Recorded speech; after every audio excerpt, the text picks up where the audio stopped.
Previously on The Legend of Heroes, Trails in the Sky the Third. Look behind you. What do you mean? There's nothing behind me. Ah! And now back to... rapidly returning to the series! Hello! NicoB! Back with some more The Legend of Heroes, Trails in the Sky the Third. When we last left off, we had to look back at dear old Richard, trying to live a regular office job, while still being an absolute fucking god with the sword that can attack 300 times before an enemy does anything. But no, pencil pushing is definitely where my life's trajectory is supposed to go, right? Right!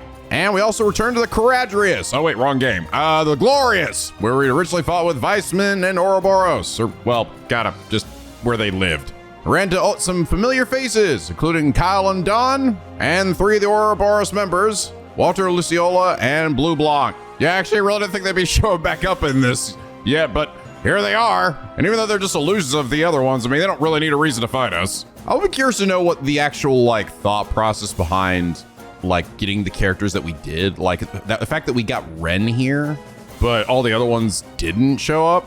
Is it all just because of, a desire for these people to to show up? But then why is it some are fake and some are real? Ren's real, the other ones were not real. I don't know, maybe it's Estelle and Tita's desire to see Ren or something, but then wouldn't Sherazard also have a desire to see Luciola? Maybe she's done with her at this point, I don't know. By the way, you guys mentioned that apparently the whole Void and Helix thing is some, I don't know, forms as part of the 8-blade school or whatever.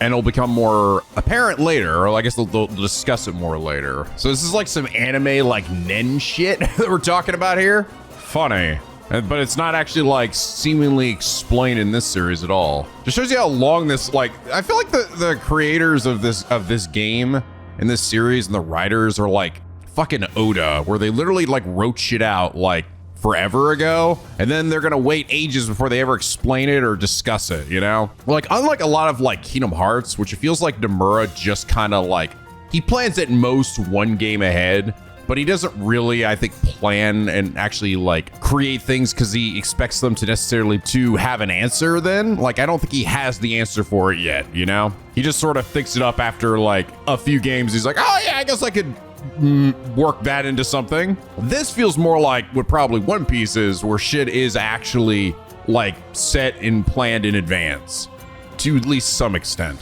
which is cool. I like that. I like when stories are actually have some thought put into it well in advance. I always find fascinating too in a series like this, because I feel like at any moment these games could just have been canceled, but still they went out of their way to do that. I respect it. But anyway, last episode, Zergstrike said, you have actually missed a fair amount of chess phrases, and the reason is because of insanity. For some reason in chapter 2, all chess phrases change when it becomes night. This is every chest in Grancel outside of the castle. This is probably why there's no achievement for seeing all of them, because who would notice this? What? That's so weird. What the hell? So all the chests I already opened now just have different messages. And I also want to mention that it actually is even potentially another set of messages hidden in there because of the transition from day to afternoon and then from afternoon to night. Well, that's fucked up. I actually kind of want to go see that just to sort of kind of gauge it for myself, because that is wild. I guess it's taking the times of day as completely separate maps, but their chests are also tied together. So unless there's totally new chests there that were not there before and they've been closed again, I'll have to go and see, but that's fucking weird, man.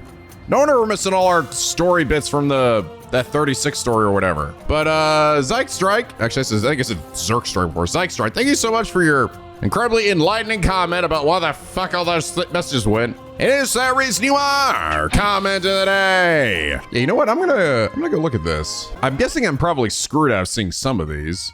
It's because it's just permanently nighttime here. Oh my God, what the? Whoa. Dude. Place run like hot shit. Damn. Funny thing. So I mentioned this in my metaphor video.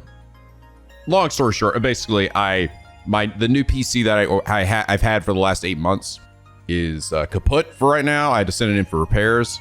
So I'm back on my old PC, which has a 1080 Ti or whatever. It's funny, I had a 4090 in that other one, and this area still ran pretty rough. It didn't run that bad though. Holy shit. Wow, that one runs really bad. Wow. This game does not seem super well optimized, I will say. versus all the other games. There's no reason a game that looks like this should be running that poorly. Okay, here we go. I've been told I have a nice chest. I don't know if I recognize that one. Why is the inside of this building so fucked up? Oh, then what is this? We're fine. My father wanted me to be a cabin when I grew up. I should have listened. Come on, I'm trying to see if there's any one of the missing story bits here. Oh, hey, here we go. 30 out of 36. No, he mentally panicked. No. There was nothing in this world that would have him budge. Not even Sweet Jubilee. Not this time. Oh, hey.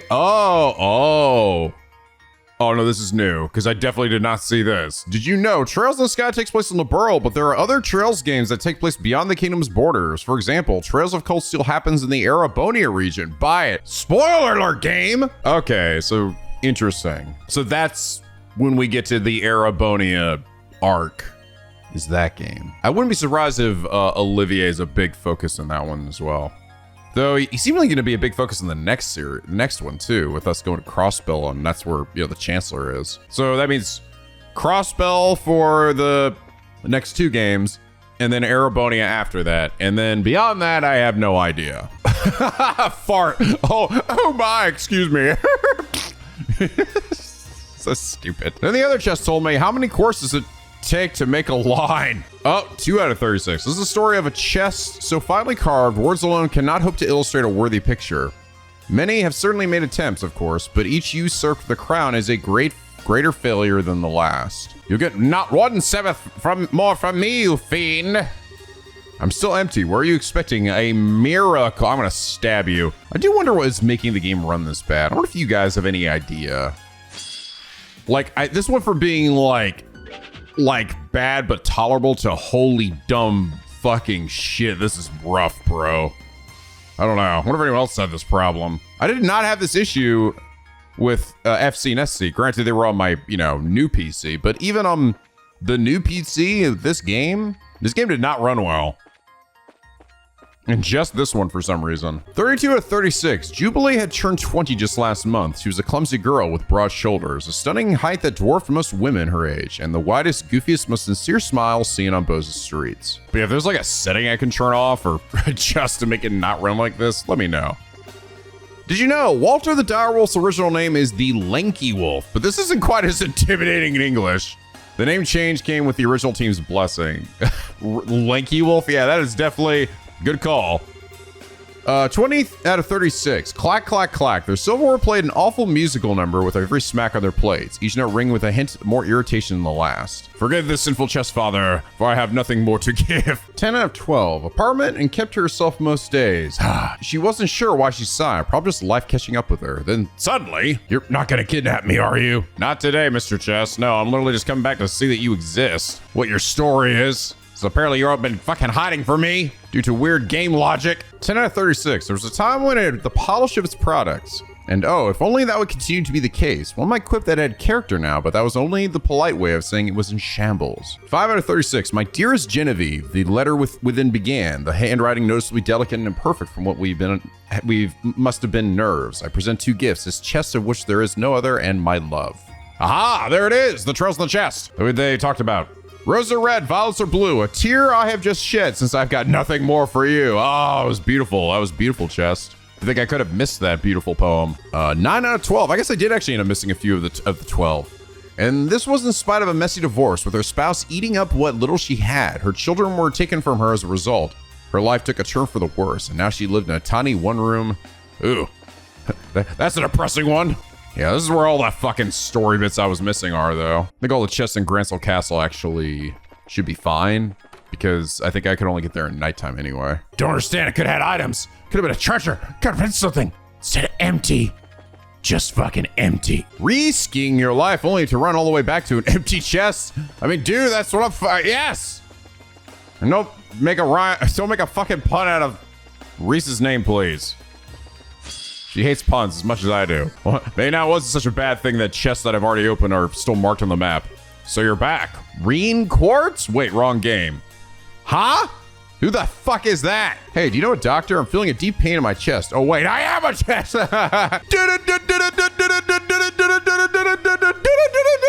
This is actually the chest I think I actually went and read this one because I missed it at the end of that one episode. Because I think this is where you come and then it changes to nighttime. So whatever that chest was during the daytime, I missed it, technically.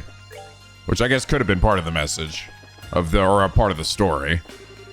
25 out of 36. You say to think about the history, but what about the mirror? Think about that. I'll bet we could live it up at the casinos in Crossbell City for weeks off of one brick. Oh, hey, I did miss this. 28 out of 36. Have you asked Jubilee what she wants? This is a beware of chest sign. You reach to open the chest anyway and it tries to bite your hand. Ah! Didn't you know repetition is my favorite form of humor? Didn't you know repetition is my favorite form of humor? All right, I think that's it. Just for the sake of posterity, okay? We saw them all. And well, as many as we could see. Like I said, there might have been a day change there that we didn't see, and I technically, at least 2 of these chests out here, I didn't see what their original messages were before it changed the time of day. But that's as close as complete as we're gonna get to the 36 and the 12 story. Maybe at the end I'll actually go and read them all in order. But for now, I think it's time we check out some of these sun doors I haven't really done. Choose left or choose right. Only cars know what the future holds. If you wish to step inside, present the car that governs fate. I think I have this already. This is gonna be some gambling shit. It sort of sounds like it based on the description here. Do you pick the left door or the right door? Oh, you picked the right door. It was the left door. You lose. Please don't be that. Please, God. Shall grant you a memory fragment and my blessing.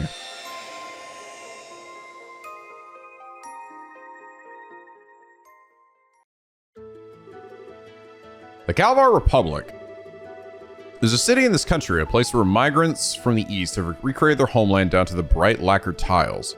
Nicknamed the Eastern Quarter, was home to people of all kinds from all places.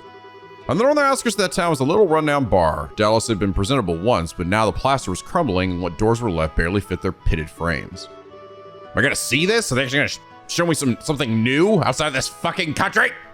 Of course, such a seedy place attracted the clientele to match. Inside were 2 gamblers of exceptional skill. It was only mere months ago when they had turned the underworld on its head in the match of the century. What? What? Every story is true, isn't it? Every single one. Even fucking Gambler Jack. I bet the Doll Knight is based on a real story too. Fucking hell. These are not works of fiction, they're works of nonfiction. Well, no. No, it's based off of real life events, some things, right? Because Carnelia dies, but the real Carnelia is still alive. But it's still, come on, probably mostly the same. I think they just said they changed the death to her dying because it was more impactful. First was Jack, a prolific blue-eyed gambler known by the moniker Victory Jack, who was finally able to put his past behind him. If you want to know what that means, read the book. And the second was Hallie, a petite gambler who remained doggedly by his side despite his best attempts to shake her. Well, that's good. So they're just pals now. Today was yet another ordinary day at the bar. Am I gonna see them? However, the shriek of the door opening announced the arrival of someone who was anything but. Oh, it's a JPEG. Okay. Ooh, new song? Huh? Who the hell are you? Yeah, God damn it. Give me names here. Gotta be either really dumb or really brave. That's really saying something in this joint. Put my money in the former. How about you? Baha! Hey, get away from him, guys. Is that... So sorry about them. I'm sure they wasn't the welcome you were expecting when you stepped in here. Ain't no way. Is that actually gonna be Hallie? They're not bad people, really. I swear. Although you could certainly be forgiven for thinking so looking at them. Damn, she got the short... Are those cut jean shorts? Oh no, it's a cut jean skirt. You customer by chance? Here, let me show you a table. Is that actually Hallie? Am I gonna see Jack? Still, you're quite the unusual one, if you don't mind me saying so. Who the fuck am I then? Not many people willingly come to a rundown bar like this, especially not in the middle of the day. I'm not saying it was a bad idea to come here, of course. Sure, it's in desperate need of renovations, and the regulars are a rowdy bunch. But there's just something, I don't know, warm about this place. Like I'm home. Food's a lot better than you think, too. Oh, watch your feet. Pretty sure that floor panel there is going to snap any day now. Well, here's your seat.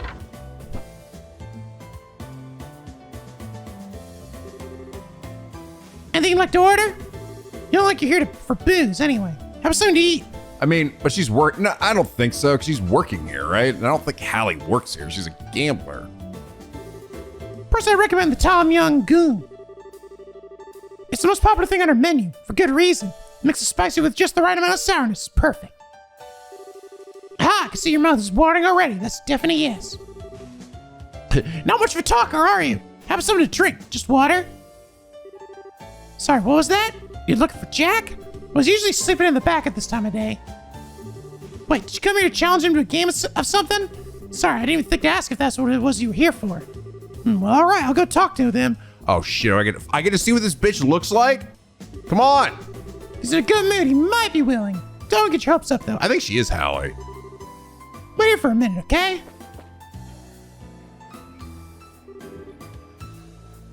Hey, hear that? Guy over there wants to shake Jack on.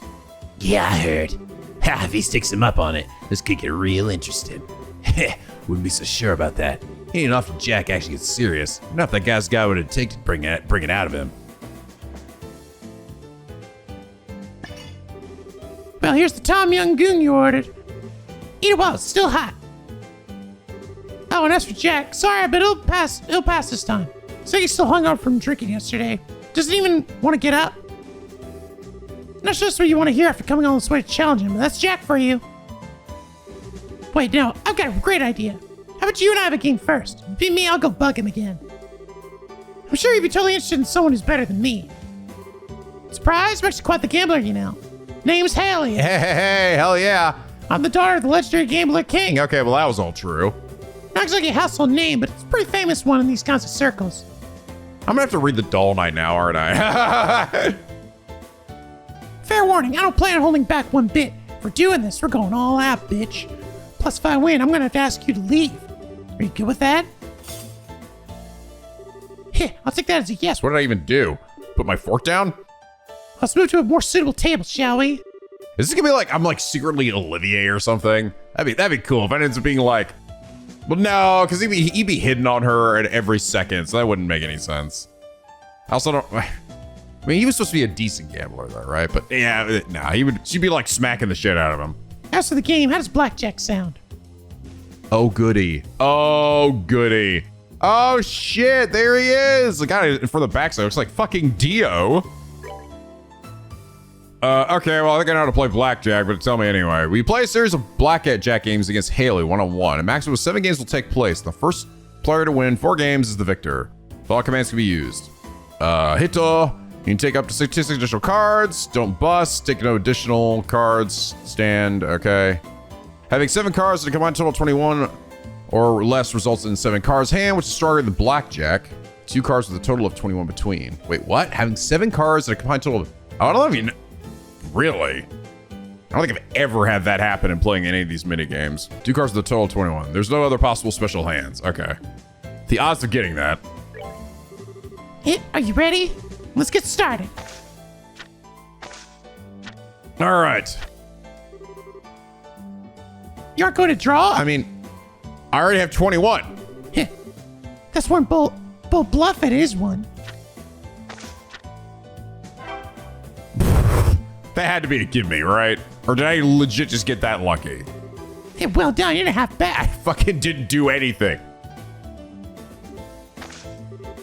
I won't lose next time. Okay.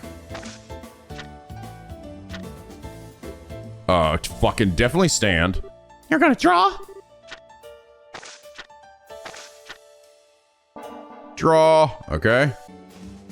14. Hit me. Stand. Haha. Okay, it seems less bullshit than some of the blackjack in like the Yakuza games. Hit me. Hit me. Oh, that's such balls, bro.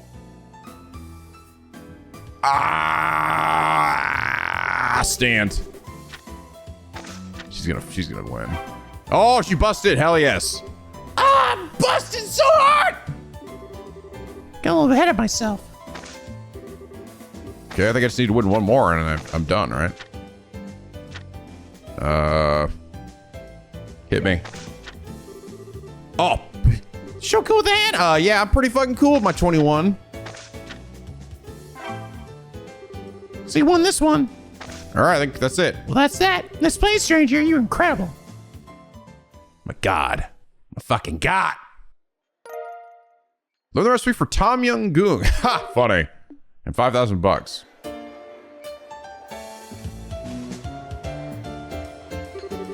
This song kicks ass, by the way.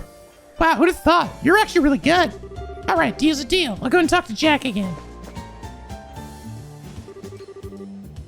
Wow, he actually managed to beat her? Looks that way. Maybe he'll get some to see and get to see some interesting after all. Oh, man, I'm tired. Well, howdy do. Damn. I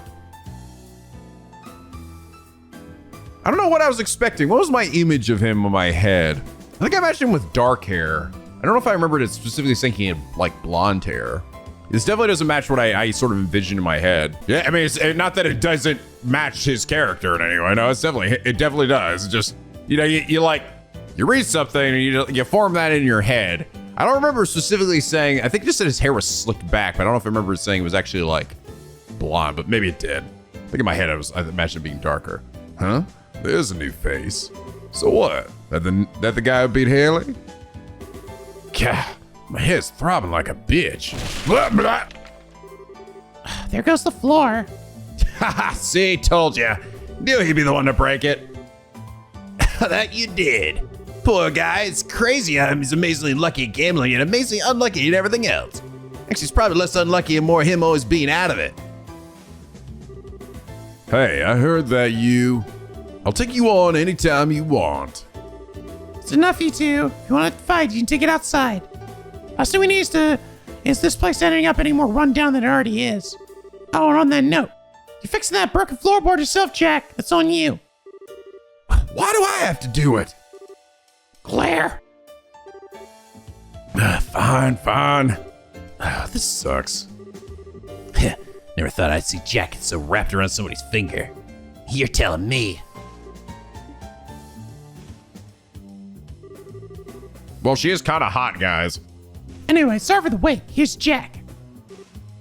So, I was right then. This is the guy who wants to take me on? Sure is. Really? Doesn't look like he's gonna put up much of a fight to me. Never let your guard down, or you can find yourself stumbling into something unexpected. Like, you know, the floorboard again. Bah. Anyway, I'm Jack. I think you already know that, though. And before we do any gambling, I need a drink. Give me a whiskey ale on the rocks. What was that you said earlier about a hangover again? Oh, I got rid of that just now. Come on, we haven't got all day. You are unbelievable.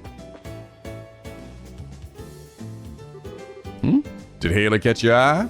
Girl's about as sexy as a lamppost right now, but she's got potential. Couldn't tell you what made her want to work in a shithole like this, but here she is. As sexy as a lamppost? Anyway, forget it for now. Bro, do you have eyes? Let's talk about you, yeah? You're one brave guy to come in here all on your own out of the blue. I doubt many guys would have the guts to do that. Or girls, for that matter. I see you two are heading it off. Here's your drink, Jack. Jack. Thanks. Huh? You hanging around? I figured you'd get back to work. As if I could work knowing there's an exciting match going on over there. Dinner's giving me the okay, too, so I'm gonna park my butt right here until you're done. With an owner like that, it's no wonder this place is the way it is. Well, whatever. This gets over with. Here we go. You're the challenger, so I'm gonna be the one picking the game we play. And I'm gonna go with the one I'm best at, poker. Oh, we're not doing blackjack again? Oh, shit, okay. Alright. Alright, well, tell me how poker works here. So, I mean, it's poker, but you play a one-on-one game of poker as Jack using unconventional rules. Okay, in this game, there are 3 table cards in the center of the table that players include in their hands. Both players are given 3 cards at the start of the turn, and then they eventually choose 5 of the 3 cards in their hand, and 3 on the table to make a hand. Both players attempt to steal the other's stars, and the first player to reach 7 stars wins. The player starts with 3, while Jack has 4. Losing all of your stars will result in defeat. The following commands are available. Exchange all cards which haven't been placed in hold status once, then play. What the fuck? What is this? Place all cards in hold status. Okay, bet 2 stars, not 1 on the next game. Exchange all cards in hand with the table, once per game. Selecting a card allows you to choose whether to hold it or not. If you want to keep all your cards, place them in hold status. Okay. These are the possible hands. The lower or down the list, the stronger the stronger the hand. So 1 pair, 2 pair, 3 of a kind, 5 flush, full house, 4 of a kind, straight flush, royal flush. All right. Let's get this thing over with. May the best man win, I guess. See how we do. Okay.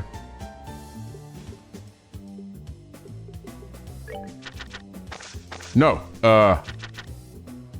Okay, wait. Oh. Well, did you get the cards you wanted? Choose which cards to use. Wait.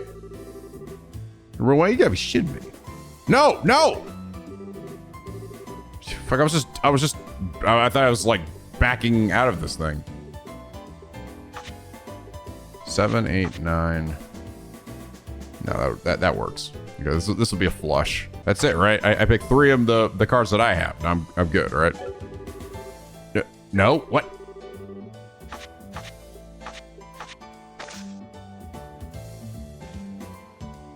No what? I'm confused. I thought I was taking the cards that I had over to the left there, or matching them with mine. He had 2 pair. What? I don't understand this.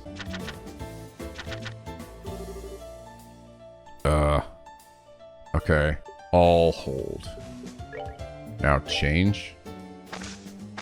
So that I get a few more on top of it. Okay, so. Oh! These are the cards they're showing.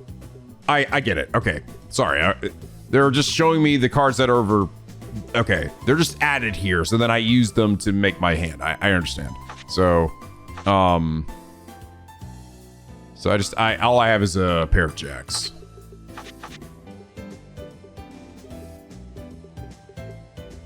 Okay. So that's no fun. All right, I understand now, Jack. I'm ready to fuck you up. Hey, there we go. Just look at that. Didn't expect that. All right. 1 pair again. God, just getting a pair seems to be working, honestly, pretty well here. Okay, pair again. Doing fine. It'd be cool if I get like a flush or something, but I'm not really getting much here.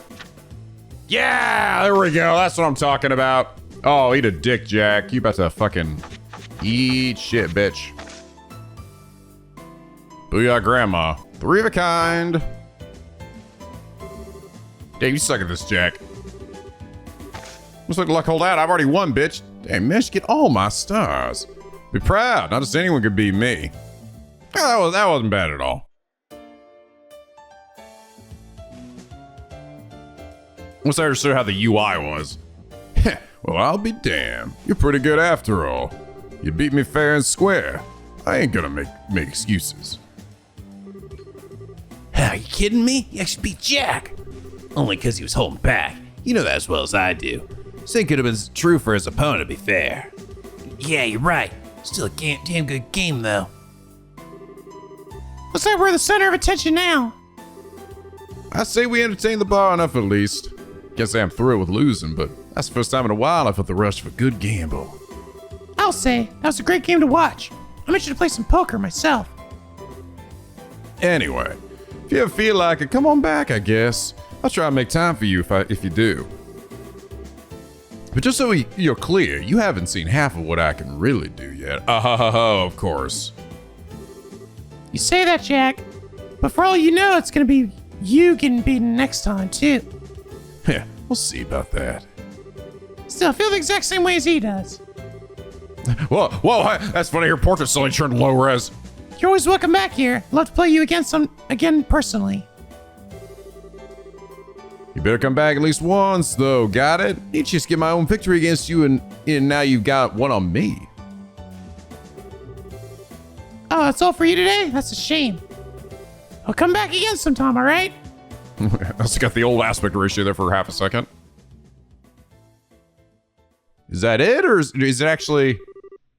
Is this finished? Mirage Ring Plus and 10,000 bucks. I wonder... Is that actually all there is to it? It doesn't seem like there's any more. I'm kind of curious. What happens if I go back in there? Oh, that is it. That is indeed it. That indeed appears to be it. So let's go ahead and head to the last sun door then. Oh, that's right though. So for this one, you guys said I have to get all the level 5 ornaments, which I would have thought I'd actually have by now, but I guess I don't. Aha! That's the one I'm missing. Now I have a silver gem. Ah, there we go. Yep, that's it. All right, what we got for the last minigame one? Oh no.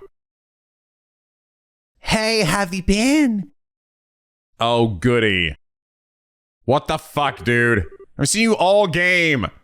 It's me. You remember me, right? Oh, God. Thanks for coming all this way to see me. I hope we both have enough fun to make it worth your while. What? What am I even doing here? You didn't really ask me that, did you? Now, a boy's gotta have his secrets. Anyway, let's move on to more important matters, shall we? I got something really fun in store for you today. It's called Who Wants to Be a Millionaire? Fuck off, Cabanella. In case you didn't already realize, this is a game full of fun pop questions to see how well you know your trails.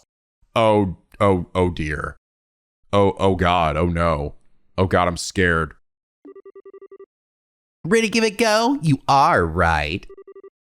Oh no. Where am I get the the fucking millionaire music? Can I phone a friend?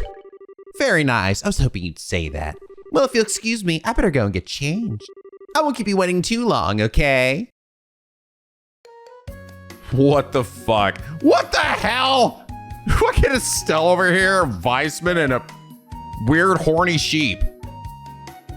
Oh God, I see normal to the left there. That means that there's gonna be a hard mode, right? Trials in the sky. Why trials in the sky?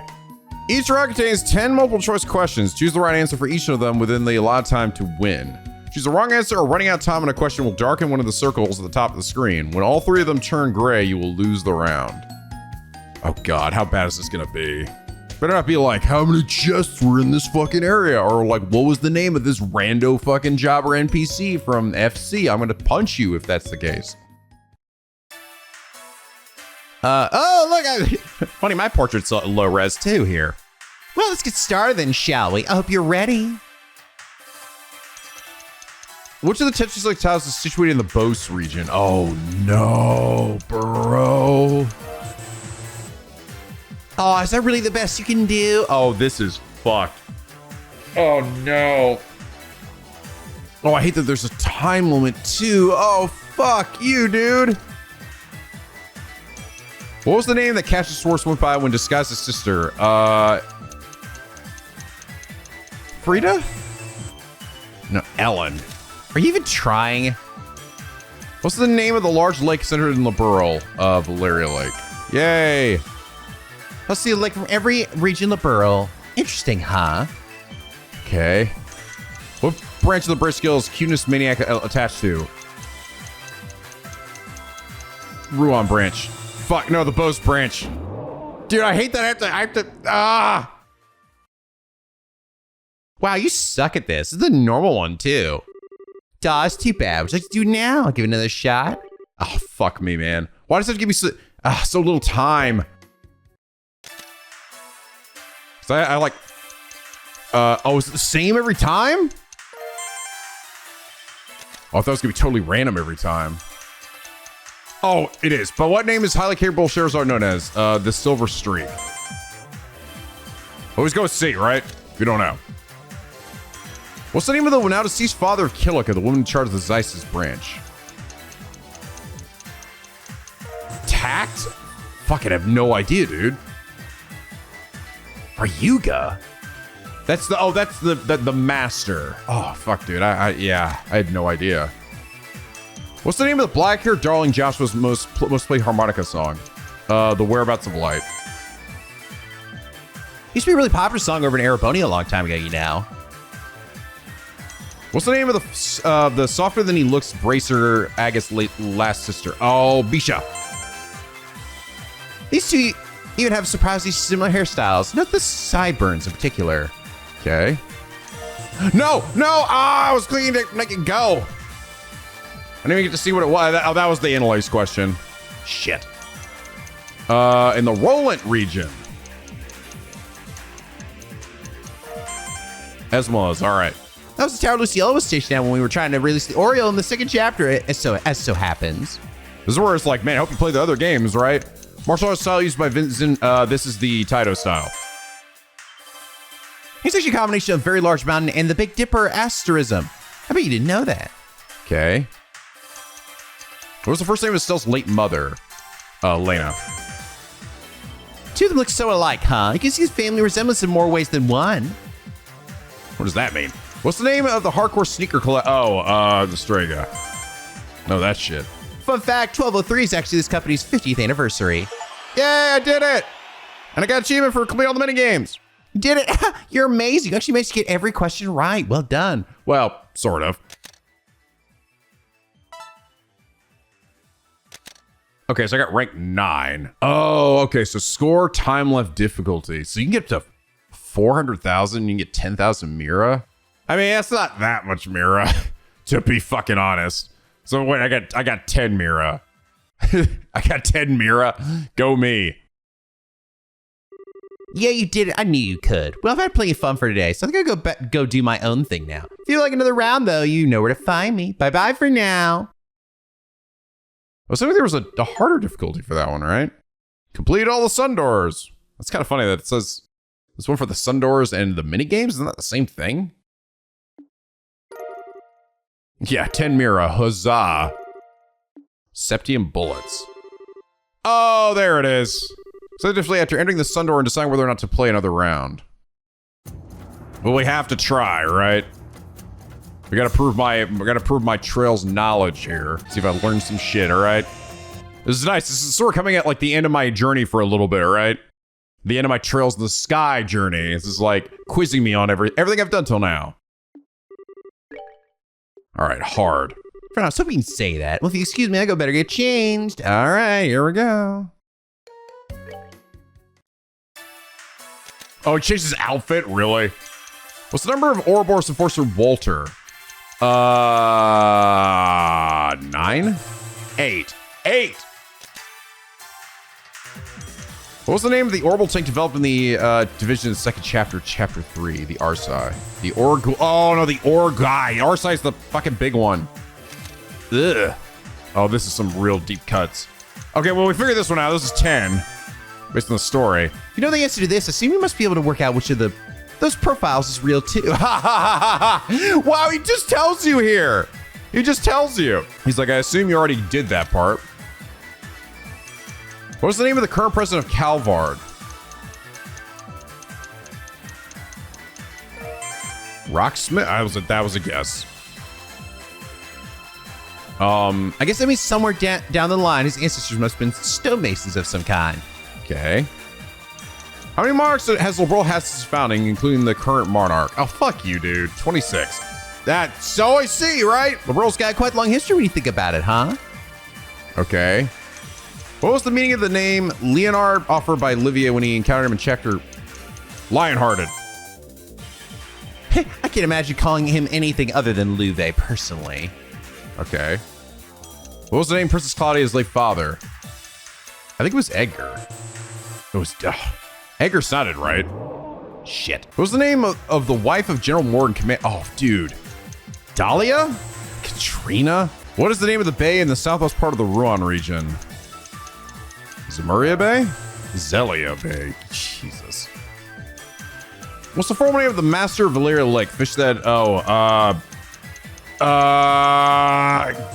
damn it, the Dynatrat? Fuck, I don't remember that at all. That's like having to both read it quickly enough and then get down and pick the answer. Number for Luciola? 7? 6. Previous monarch, Celeste. What? Oh, well, that's Edgar. Okay. Number of, Joshua was number 13? Yeah. Organization 13. 30's Major Arcana's death. It fits him very well, doesn't it? Who has the dubious honor of being rejected by both Marcia and Grancel in the first game and Ina in the Roland? Oh, fucking no, my D-pad fucked up. What the hell? I think I might hit left and then just went like fucking weird. I knew that was Anton. Of course I would. How can I possibly not know that? Stupid Xbox D-pad. Fucking sucks. What color is the international ship of Gretna that connects Liberl and surrounding nations? Red? Jesus, I have no idea. Luciola, that was 6. It's funny, they actually put them in different spots too, so they're not like, you can't just be like, oh yes, it was, C again. Found out the culprit in the Peeping Tom, the Creepy Sheepy. How like Olivia is an option. You would think so. Wow, these really are testing if you played the previous games. Was Creepy Sheepy, man. Expensive wine. The expensive wine? Oh, fucking Alan Richard. Grand Richard. The Grand Chardonnay. Ren, the Angel Slaughter.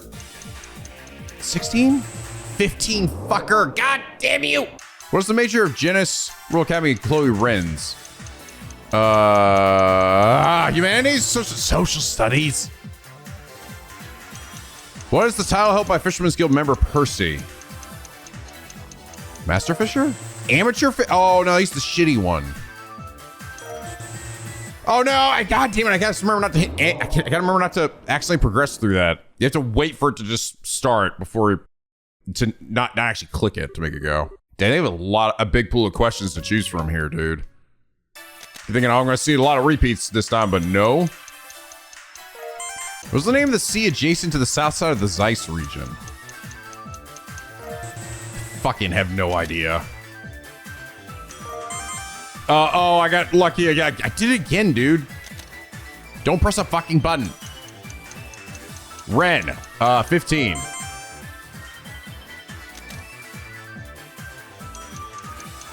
The color they announced, this is the green, right? No, it was blue. Fuck, there was another one that, God, they have other questions that ask that same idea with the same colors. And I was like, blue for that one, and it was not that. It's a piece of shit. What was the name of the new model orbital engine developed in ZCF in the second chapter? Oh, okay. Guessed. That was one I clicked through by accident before.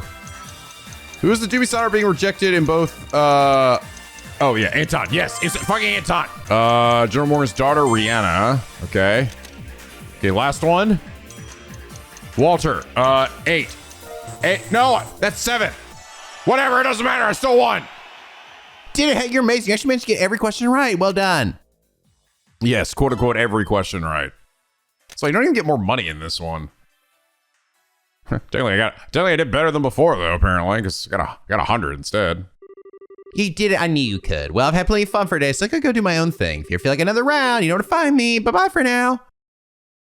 Ultra hard unlocked. Don't do it. Enigmatic stew. Oh, you are such a cock. Oh my God, you are such a cock! Enigmatic stews contains things. You may not want to know what. What does this do, just kill everybody? He's gonna, I think it probably lowers everyone's HP to 1 or something. Brutal difficulty. What outfit are you wearing this time? Ooh, a kimono or yukata. One of those. What was the name of the late husband of Major Teresa who runs the orphanage? Joseph? Yes. Teresa's life certainly does have seen a lot of ups and downs, doesn't it? Okay. Which of the following is not the name of an item in the second chapter? Cat costume. Yeah, bitch! There's a cat suit, though. They're not a cat costume. Okay. Which of these is the beginning of the description for the orbital art death screen? Blood-curdling howl, piercing cry. There are a large number of different palm enemies in the two previous games. How many varieties are there in total? You are a piece of shit. 5. Don't forget the shining ones now. Oh, you didn't. That's a good player. The course Heaven is Eye combines the effects of which two? Eagle Eye information? Yes. They're both course in relating to seeing you see. Okay.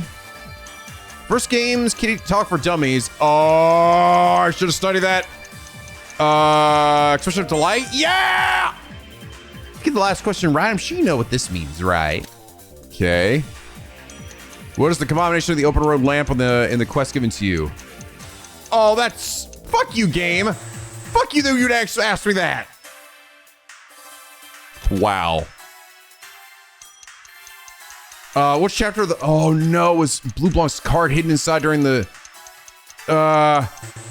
15? Oh, man. Oh, man. They're getting ridiculous now. They're getting ridiculous now. I got lucky in those first few, but oh man, oh man, oh man. What was the nickname of Dean, the green-haired raven? Broccoli Reaper, the Spinach Fiend? I don't remember that getting fucking brought up. What's the one that makes more people like you notice you? The scent, I know that one. What's following is the correct description and for the Shadow Spear art. Spear that whittles away life? No, it was a blade. Ah. I was going to that, and then I was like, wait, try spear. How many types of monster ingredients are there in total? 15? 14. Fucking piece of shit. Question relates to the second chapter. How many fishing spots are there in Liberal in total? Dude, nobody knows this. 32, apparently. Wow, it's a fucking lot. One of the two soldiers who fight in the first game's prologue by the quest of CW... Harold and Scott. Wow. Dude, they should have had Anton and Ricky here. Okay, it's chapter 15. It's hard to be impressed how much effort he puts into his little riddles. How many dishes of imperial cuisine the head chef of Grancel said to be made? Over 1,000, okay. That's what I call repertoire. Same of course that makes you enemies more likely to notice you. Scent. Okay. Joseph again. Yeah, all right. Yes, yes, yes. Eagle on information. All right, all right, all right. We actually might be good. We might be good now. The Spinach Fiend. Yeah, I think we're good. I think even if I get this last one wrong, I'm fine. What's following is not the item, an item in the first game. I think work jumpsuit. Oh, work hat. It's fine. I still win, bitch. Fuck you, Capanella. You're amazing. You actually managed to get every question right. Well done. And I got $100 again. Good for me. No more. No more. Beat that one. You really do know your trails. Well, I've had plenty of fun for today, so I think I'll be doing my own thing. If you feel like another round. Yeah, I won't. Unless you don't do it. Don't do it. Swiftness. No! What the fucking fuck? Dude, 3 is usually like the max on these things. I got one called Brutal. Are you kidding me? What the hell does Swiftness do? Oh, that's... What? Battles become advantage encounters? Oh, that's fucking good. Holy shit, that's super fucking good. Damn, so it doesn't matter if they get me from behind anymore. That's... Wow. Well, that was at least worth getting. Oh, god damn it, though. I don't fucking believe there's another difficulty. Why do you keep coming back here? Why do you keep giving me things to do? You fucking maniac. What costume change will I have this time? Maybe I'll just be butt naked. Wow, fabulous there. What is the name of the regular battle theme in... Okay, it had the word fight in it. I just put that together. Oh my god, they're asking me OST names. Some people even intentionally start a fight just to hear that song. Here in the third, too, you know, where that's a secret. In the flashback sections. I noticed that too. Which the following is not a statistic that appears in the game. Charisma. If this really was a statistic, I bet Luve's would be really high. Okay. One reggae, unit of length of the trails is equivalent to how many real-world meters? Oh my god, I got it right. These units show the size of the fish you catch in SC incidentally.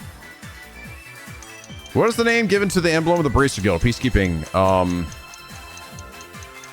Supporting Gauntlet. Yeah. Brace goes with the verb brace, meaning to strengthen, support, and a bracer or protective item in archery. The emblem shows a gauntlet, though. What is the name of the Trail Series currency? Mira. Okay, that one's actually easy. Are you okay, Mira? Got enough. This difficulty level pays out fairly well, but Mira isn't free. You have to earn it. One cell unit length is equivalent to 100 meters? It is 100 meters. Damn, wow. I'm somehow killing it right now. Zeke's supposed to be able to fly at a speed of 1,800 cell per hour in a straight line. Well, he's one amazing bird, isn't he? One arg is equivalent to how many real world meters? A lot, right? Oh no, okay. 1 meter. So it's not a nickname used by the protagonist of Carnelia. Oh God, my brain, it was asking me for the one not used. Wait, what? Oh, because he had pseudonyms, or he had fake names too. That's right. But I was like, yeah, Mish is his friend. Oh man, come on, I was doing so good. Maximum playtime being displayed in the camp menu. 400? What the fuck? This is so fucking stupid. What fucking question is that? Ah! It did so good, but in the end, it didn't even matter. Tried so hard, come so far. 1 Torum. 1,000 kilo. I don't even know I don't even remember hearing that one get used. What's the maximum mirror you can have at once? 99 million. Maximum level party member in FC can reach. 50. 49! What? 49? I didn't even know that. Well, the first 2 words of the SC song Silver Will. What? There are words? What? There are words? I don't even know any words they song in that song. What's the origin of the name of the Ren's S-Craft? Ren did end, yeah. Nice name, isn't it? But you didn't even realize it was totally made up. Same with the vocal track placed during the credits of FC. Oh, that was Whereabouts So Light. I was about to pick it. What's the name of the vocal track that plays during the credits of SC? Wait. Wait. Was the first one FC? The first one was FC, and this was SC. Fuck! Fuck! God damn it! I'm so confused! Having those 2 right back to back made me just so confused. I was like, did you just ask me the same thing? How many other loading screen animations are in the third? I'm gonna fucking punch you in the dick. 16. Okay, of course. I'm just gonna take your word for it. What's the name of Pedro's master from the Doll Knight to control the Black Crease? God damn it, I don't know. Capri Sun, bitch. Favorite character from this series, and it's gotta be Harlequin, the villain. We villains stick together, you know. Maximum level for a party member in the third? 149? Oh, okay. Well, all right, we know where the max is there. I'm actually not that far away from it. So it's always like 1 off from the top here. So that must mean it was 99 in SC and 1 regular unit length in the Trail Series is equivalent to, oh yeah, this one. Okay, we're almost there. I think I missed 1 so far. What is the following the true identity? Oh, X. The amorous con artist. Ha! Wow, you just confirms it here again. It's got a lot in common with everyone's favorite prince, but their background and upbringing couldn't be more different. What's the name of FC's final dungeon theme? Faint Light of the Forgotten Land. I don't fucking know. Okay, well, I still got it. Eat my ass. You did. Hey, you're amazing. You're amazing. Just give me $100 and get me out of here. No more. Stop. Stop. Do not have impossible difficulty.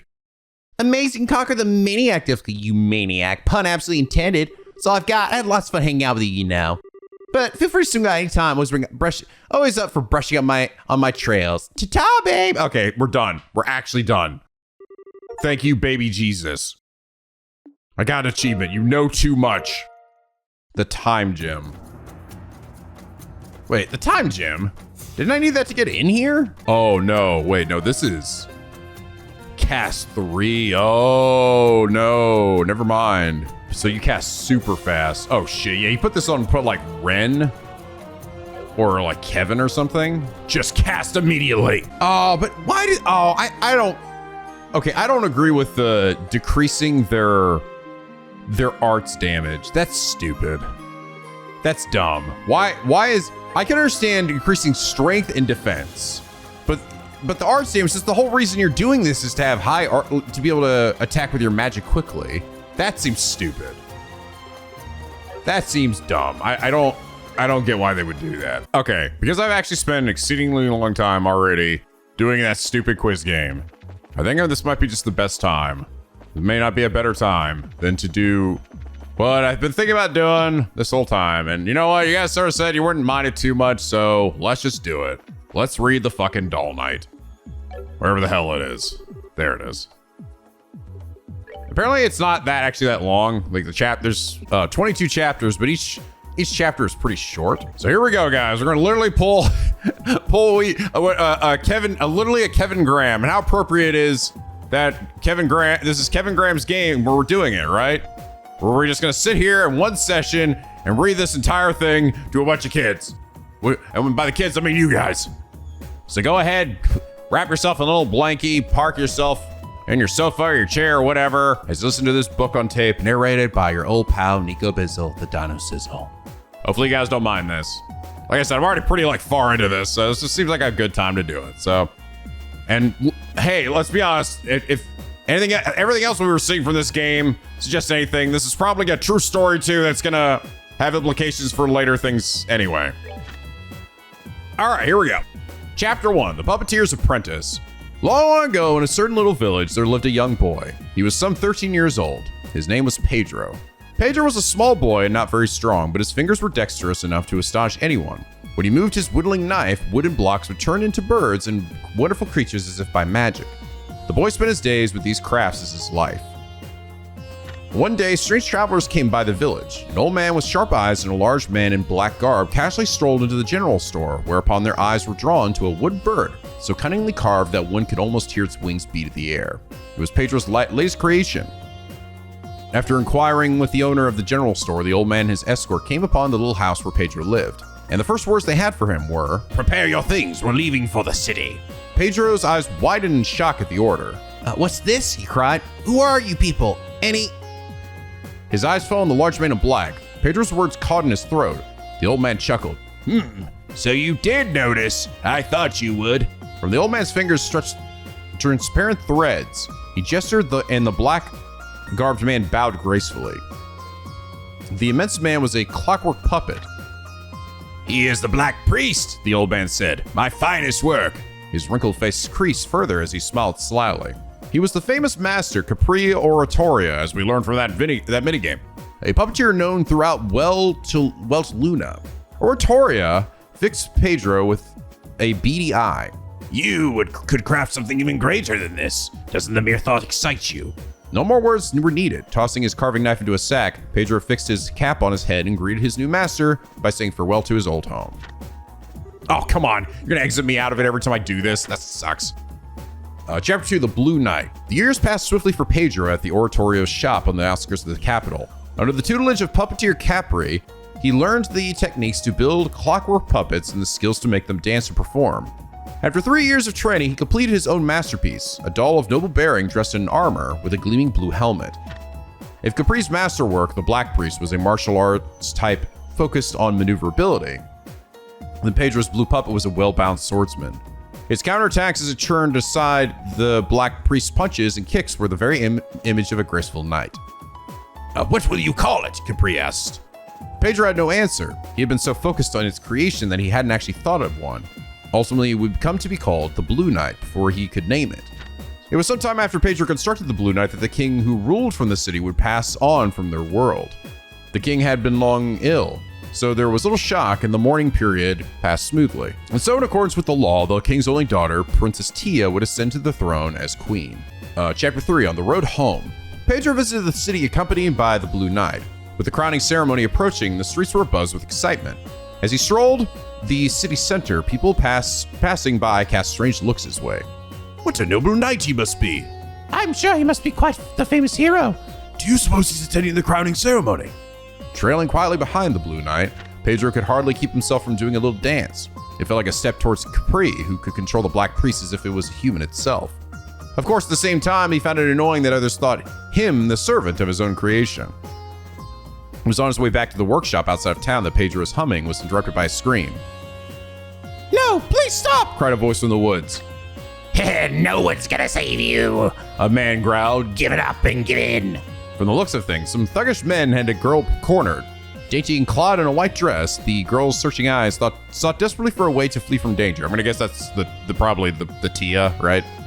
Pedro squared his shoulders and lowering his cap to shadow his eyes, he set his fingers in motion. The Blue Knight charged forward. Chapter 4, A Righteous Display. Upon seeing the Blue Knight appear like a shadow from the heart of the forest, the men harassing the girl could only gape in amazement. Leave the girl and leave this place, the Blue Knight declared from the depths of his helmet. Oh, cool, he can make him talk too, I see. Is it a ventriloquist thing too? Oh, hey, this was the ventriloquism that the old master drilled into his head as a secret of puppeteering. Who the hell are you? Get out of here before you get hurt. Fools. With a jab from its clockwork fist, the Blue Knight knocked back the man holding the woman and pivoted swiftly to kick both men away. Are you hurt, young lady? No, I am well. Good. 'Twould be best if you stood back. At last, the Blue Knight drew its sword. Swathed in black, a third man who seemed like the leader approached. Not bad for a wanderer.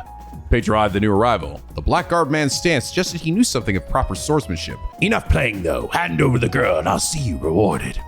To ignore one's duties is to be without courage. I fear I cannot do that, said the Blue Knight. Well then, die! Screamed the black-garbed man and attacked. Chapter 5, The Girl with the Sky Blue Eyes. The man in black attacked. From the upper right, he feinted as if to strike the shoulder, but twisted his wrist and changed to a slash across the body. Pedro, having read the feint, pulled at his strings. The Blue Knight stepped back a half step and dodging the horizontal slash, then smacked the outstretched blade, knocking it from his foe's hands. Impossible! The black-garbed man rubbed his numb hand and paled as the Blue Knight shifted slightly. As if it were a sign, the thugs turned and scattered like baby spiders. The girl gave a sigh of relief and curtsied.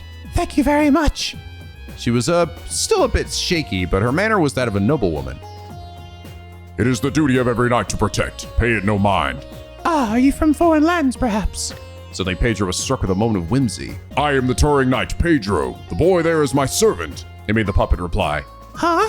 The girl finally seemed to notice him. She faced him with an expression of bewilderment. However, Pedro was no less surprised. Indeed, his shock was many, many times greater than hers. Cool turquoise blue eyes. That familiar, achingly lovely form. It was the same girl he had seen at the ceremonies from the balcony of the palace. Your Highness, he blurted. The girl wrapped in pure white was the very girl who had just lost her father and was to be crowned in the capital. It was Princess Tia. I called it. I knew it. Chapter 6, The Melancholy of the Princess. Would you be willing to guard me for these 2 weeks until the crowning ceremony? In the royal throne room, Princess Tia asked this question with a serious expression. What, you think I got nothing else to do? Of course, she asked if it not of Pedro, but of the Blue Knight. Have you not a royal guard? Surely we'd be far better off with them as your protectors.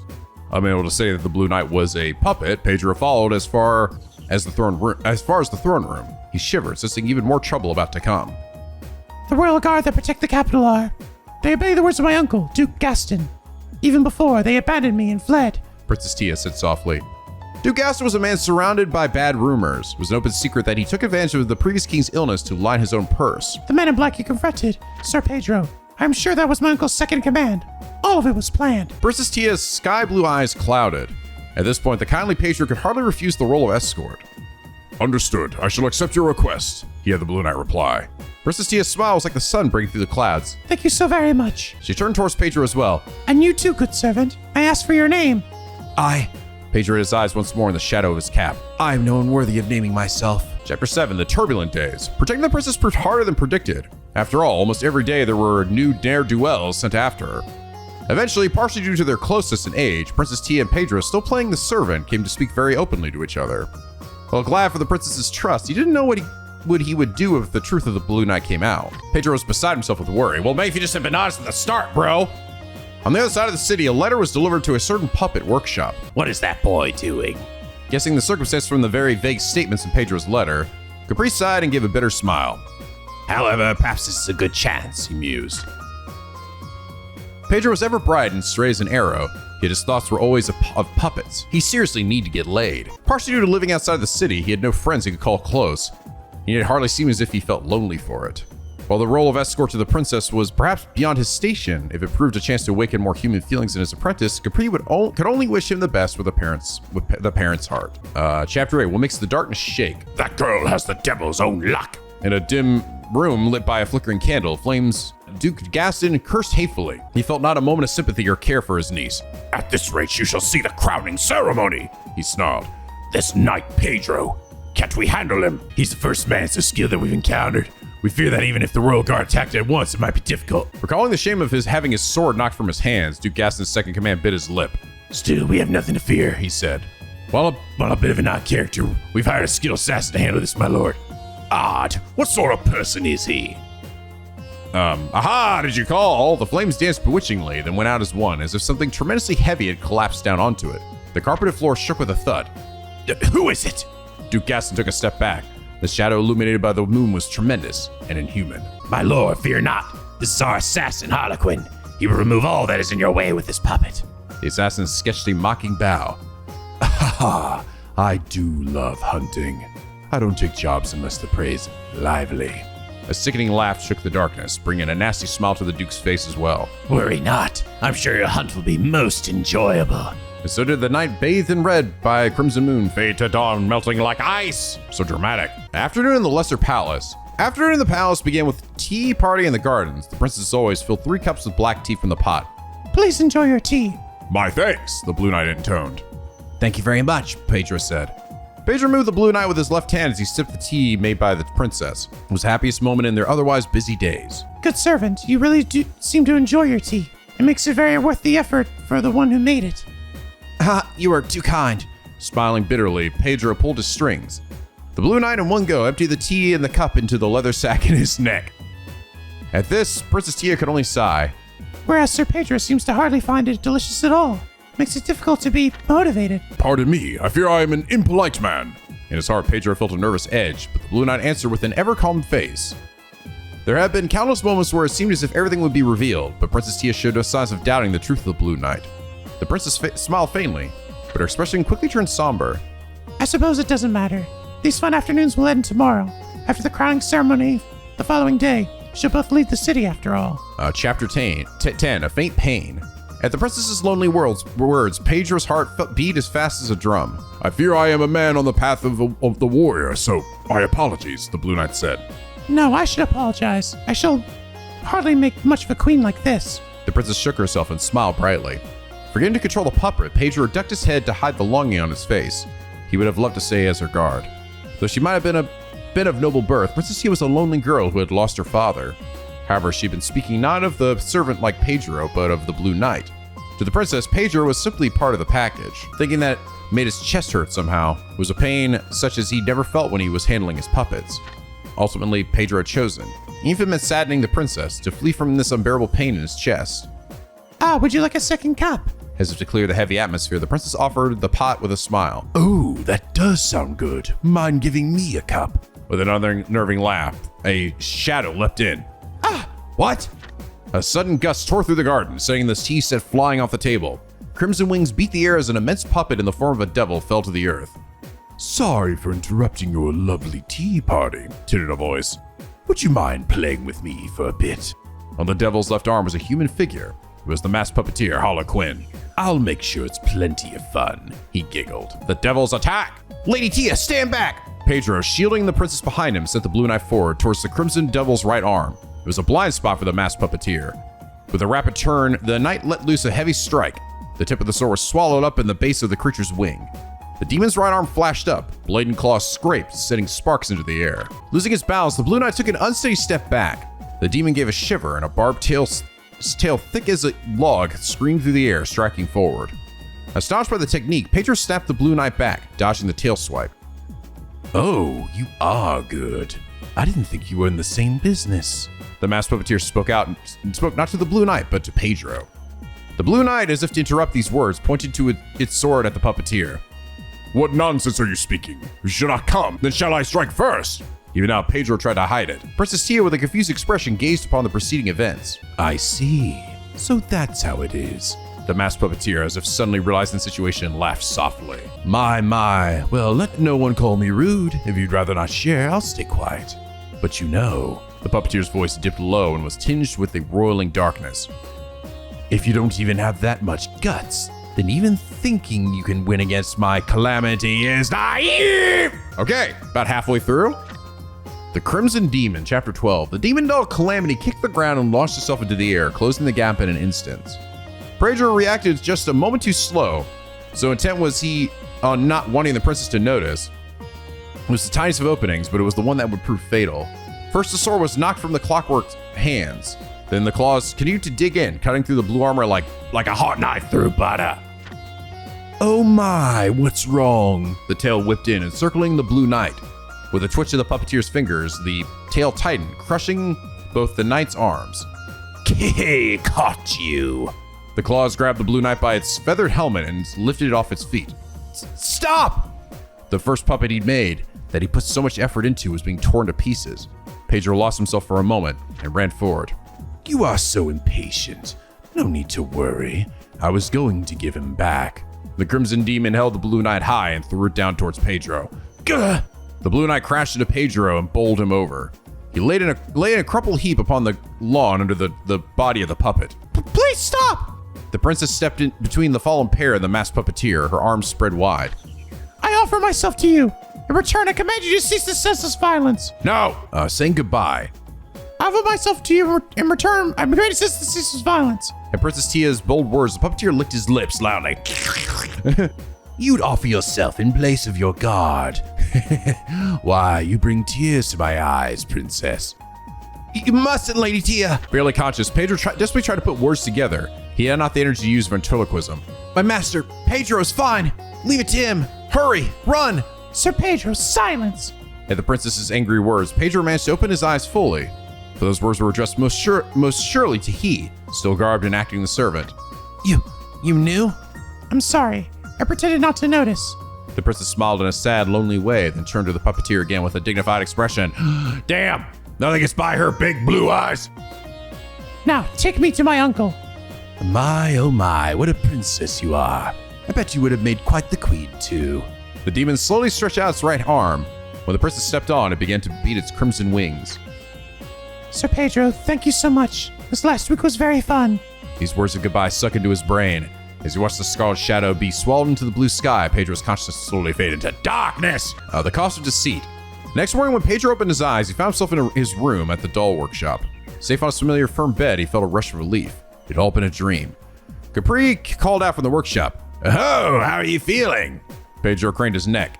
On the workbench in the back, he glimpsed disassembled blue parts spread out across the wood. He leaped up, panicked. It wasn't a dream. It seemed Capri had used the Black Priest to bring Pedro in the broken form of the Blue Knight back from the castle. It's my fault. Pedro's eyes trailed over his former masterpiece, now reduced to junk. His memory then trailed back over cool turquoise blue eyes, a warm smile like a ray of sunlight, and the fine fingers pouring black tea. Pedro ground his lip between his teeth. The Blue Knight wasn't good enough. If I had any talent as a puppeteer, I would have been able to protect Princess Tia. It seems you still don't understand, Capri muttered. His face took on a rare expression of severity. What you lack is here. In a forceful motion, he jabbed his finger against Pedro's chest. Pedro could only blink in shock. What? A lung? A kidney? What could he possibly mean? A little decision. Her Highness knew the truth of the Blue Knight, and yet she chose to pretend not to. Do you really not understand why? Because... Unexpectedly, in the depths of his mind, he had a flash of insight. Sir Pedro, silence, she had said, and then... I pretended not to notice. He recalled the sad, lonely smile she gave him when she revealed it. Something hot boiled up inside his chest. Pedro raised his head and fixed Capri with an intense gaze. Master, I beg of you, help me repair the Blue Knight. The old man studied his face. The masked puppeteer you fought as a man feared like a demon in our trade. A half-big man can't hope to match him. Do you understand? Even so, I will, for the person who believed in me. When he said this, Capri smiled broadly, as if something grand had just fallen in his lap. It was the day before the crowning ceremony. At the palace, the princess's absence had been noticed, and the royal keep fell into uproar from top to bottom. The Duke's private manor. On the outskirts of the capital in Duke Gas's manor, Princess Tia sat in a lush room carpeted in deep crimson. It's perfect for you, princess. It's perfect for you, princess. With a satisfied expression, Duke Gaston glared at his bound prisoner. What do you intend to do about the crowning ceremony today? Princess Tia asked in a quiet voice. The Duke shrunk a bit under her icy gaze. I'm afraid you will be absent, and so the throne and staff will be offered to me, the second in line. Do you believe the people will accept you? To change the subject, Tia, I have found someone willing to accept you as a bride. Seeing the sky-colored eyes waver for a moment, the Duke smiled with renewed confidence. He is the second imperial son and quite the connection. The Duke's smile widened. While you learn the joys of womanhood in a new land, you can leave the rest to me.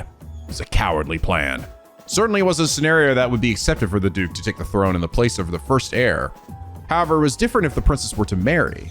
If that were to pass, anyone could see that Duke Gaston's ascent to the throne was all but a done deal. My lord, it's about time. His second command's comment, the Duke stood. I'm sure you are quite tired from the daily attacks. Take the chance to rest and recover. The Duke gave a chuckle at his own shamelessness and left the room.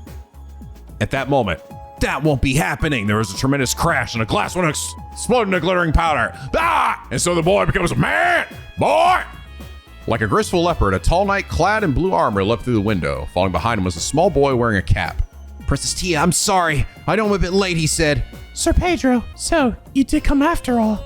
A tremulous smile floated onto the princess's face. Somewhat embarrassed, the boy returned the smile. Their eyes locked and words unsaid passed between them. Hey, there's a time and a place for things. The Duke, having been completely ignored, was sputtering in anger. As the Duke seethed, the second in command was stealthily sneaking up on the still-bound princess. He reached out his hand for the princess's shoulder. The Blue Knight leapt forward like a bolt from a crossbow. Blarg! Blarg! The pitiable second command, having taken a direct punch from the Blue Knight, collapsed against the wall, unconscious. That's a bit much. Duke Gaston, now white as a sheet, fled the room in a stumbling lurch. Princess Tia, let's hurry. Your crowning ceremony begins soon, Pedro said. Yes. Escaping the manse, the two were pursued by the Duke and his guard. However, as if to obstruct their path, a scarlet shadow fell down, shaking the ground. Sorry, but I'm going to have to get in your way. I'm afraid thoroughness is the #1 part of being a puppeteer after all. The way he spoke made it hard to believe it was just a job. It was the masked puppeteer Harlequin and the crimson demon doll Calamity. The final battle, the duel between red and blue. White blade met deadly claw, blue and red twisted about in a blinding fashion. The cover to the fight had been cleaved off. Oh, you're moving better, Harlequin exclaimed. Surprisingly, the Blue Knight's movements were just a little bit faster than that of the Crimson Devil puppet Calamity. I broke it all to pieces too, but to fix it back up in just one day.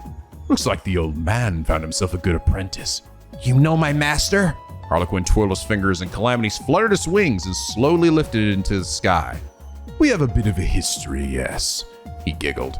But forget about that. What will you do about this? As he howled these words, the red puppet swooped down. Pedro pulled his strings back and the Blue Knight narrowly avoided the grasping claws.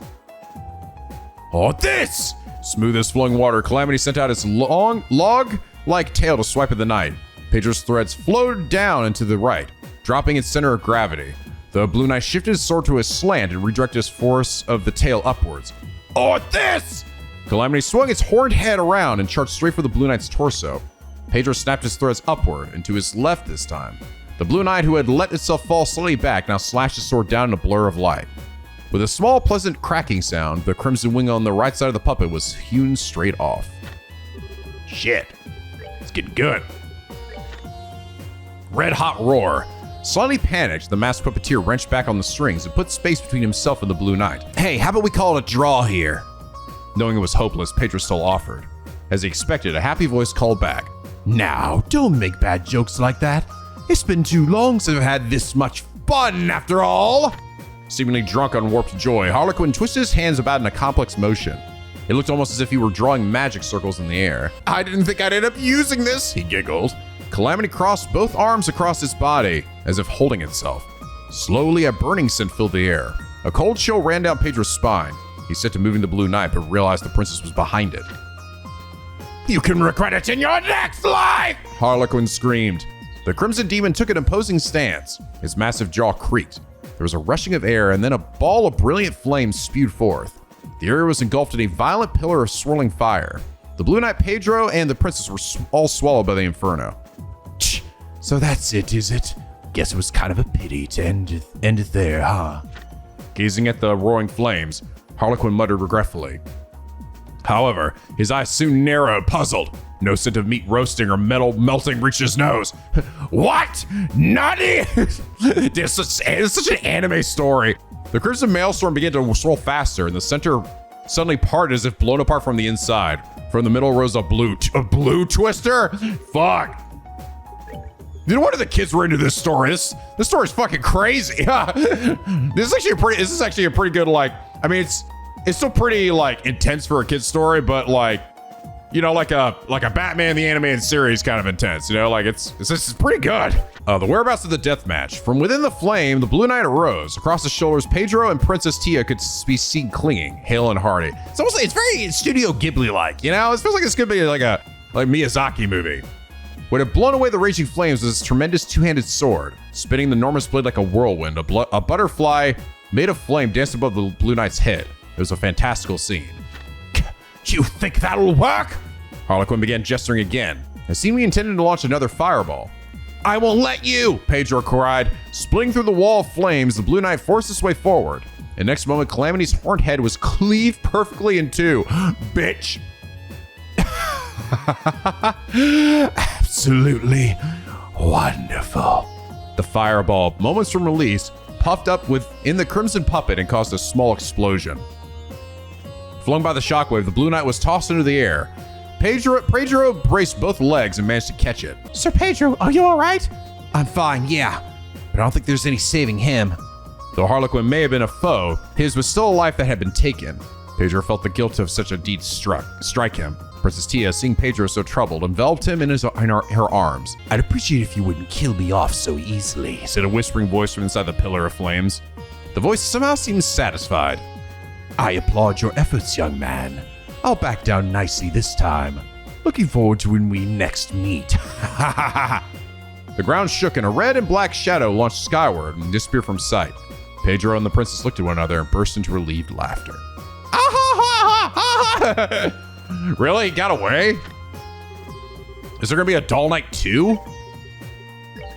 The Dollmaster's purpose. The boy and the girl and one puppet left for the capital on light feet while the masked puppeteer fled into the forest riding his scorched creation. Stopping suddenly, the masked puppeteer spoke to the shadows and the trees. You're there, aren't you, old man? Notice me, did you? Pedro's master Caprice stepped out from the cover of the trees. As always, the black priest was with him, but it was a curious sight, for the puppet had no arms. As I thought, you fixed the blue puppet's arms with parts from the black priest. No wonder it moves so well. Ah. Well, the gap between you and Pedro was a bit too much after all. I took it upon myself to give him a helping hand. Harlequin's shoulders sunk in response to the words of the old puppet master. Well, I don't mind, since I had my fun. But if and when the 13 factories find out about this, I don't think Pedro will have it too easy either, do you? The 13 factories, huh? The 13 factories. The moment he heard those stirring words, Caprice's expression darkened. Well then, see you soon. Leaving behind a suppressed laugh, the masked puppeteer disappeared into the deep forest. It is a road all puppeteers must pass, the old puppet master muttered in a quiet voice, almost as if he was telling it to himself. The puppet master isn't supposed to actually be Campanella or something, is it? Because technically Campanella is also kind of a puppet master of his own, right? But they keep describing him as the old puppet master, and Campanella is very young. Maybe like his master or something? Final chapter, A Moment's Rest. Afternoon in the palace began with a tea party in the gardens. The princess as always filled 3 cups with black tea from the pot. Please enjoy your tea. Thank you very much, Pedro said. Behind the boy sipping tea stood a knight armored in blue. However, he had not a word to say. What happened to the Duke in the end? On the night of the crowning ceremony, Duke Gaston had disappeared with his vassals. After all, his plan had been foiled and the queen successfully crowned before countless countrymen. The royal guard, whose allegiance had been questionable before the coronation, fell to their knees in contrition and swore their loyalty to the new queen. The Duke, before he could be held for the crime of abducting the princess, understandably chose to flee the country. My uncle has chosen to entrust himself to the Empire. Apparently he sought protection from the imperial prince that he had arranged as a husband for me. The queen smiled slightly. However, it seems as if they consider him something of a pest. I feel a bit sorry for him. Pedro was amazed. They do not deserve your sympathy. In truth, Pedro did not think Duke Gaston would back down easily. What of the machinations of that foul masked puppeteer Harlequin? Capri, Pedro's teacher, seemed to know the jester, but simply dodged any questions about him with frustrating vagueness. Regardless, Pedro knew another battle would come, and soon. He would have to upgrade the Blue Knight if he hoped to emerge victorious. Oh, Pedro. A slightly irritated yet comforting voice snapped Pedro from his reverie. Do you wish for your tea to grow cold? The clear blue eyes which met his own carried their own message. It will be all right. Pedro, a little embarrassed, took his tea and drank deeply. It was enough to simply have this moment with her. The end. That was a great one. Wow, I was actually, that was awesome. Still, I think it ended up being, it felt shorter than even the Carnelia was. Even though it was technically double. I don't know. It might have been close to the same, though, when you read all at once. Because I read Carnelia spread it throughout the game, so it might have just felt longer to me. This one, the chapters were shorter than Carnelia, but it had, like, double the chapters, so it might have been about the same. But that was really good. Actually, I think I like that one more than Gambler Jack. Did I like it as much as Carnelia? It might be tied with Carnelia, honestly. Like, that was just overall just a really enjoyable, again, it really could felt like it could have been like a Disney movie or like a Miyazaki movie kind of thing. Like, you know, like a movie that is like, might have been intended for kids, but it also has some like adult themes and stuff in there too. Yeah, just a very charming and enjoyable story. I'll be curious how it ends up tying into the main story in some way or showing up in some fashion. I would not be surprised if the puppeteer is tied in some way to Campanella. I don't know if it would be actually him, because they kept describing him as old, but I imagine maybe like his master or something. I don't know. Or one of the other enforcers. I mean, he brought the 13 factories, right? Oh, my brother's waiting to get home, so I'm not staying here more longer. I have to. We're heading back to our world. Oh yeah, we fought your brothers, by the way, and they're dead. I forgot to tell you that, but that's whatever. Who cares? I constantly forget that you're even here, Josette. All right, guys, well, we did it. We managed to finish up the Sun Doors, and we managed to actually read the Dull Knight. Hope you guys didn't mind that. I know that was probably a good 30 minutes of me reading there. But hopefully you found it as enjoyable as I did if you hadn't actually taken the time to read it yourself. It was good. Just overall fun story with actually decent action. And it does a good job at I've noticed that these stories do a good job of actually portraying the action, you know? Like I can sort of see it in my head as I'm reading it. I noticed that in the Carnelia story too. Gambler Jack, not as much because there wasn't really a ton of action in that one. But it was nice actually getting to meet and see the real Gambler Jack and Haley, which again, I wonder if that will that, they said they were over in the Calvard region, right? So once we eventually go there, will I actually see them one day? Maybe. I hope so. But sorry to essentially halt the fight with Louve there, or postpone it. I sort of been putting off these Sun Doors and I just feel like I need to do them, but I promise the next episode we will fight Totally Not Louve and see what the hell is going on with him being here and being an evil dickhead. But anyway, guys, I hope you all enjoy this episode. If it did, please, if you like, and a favorite, and subscribe if you're not already, become a picky penguin aboard the SLP, where the days are always sunny and the vids are always funny. And as always, guys, till next time, stay classy.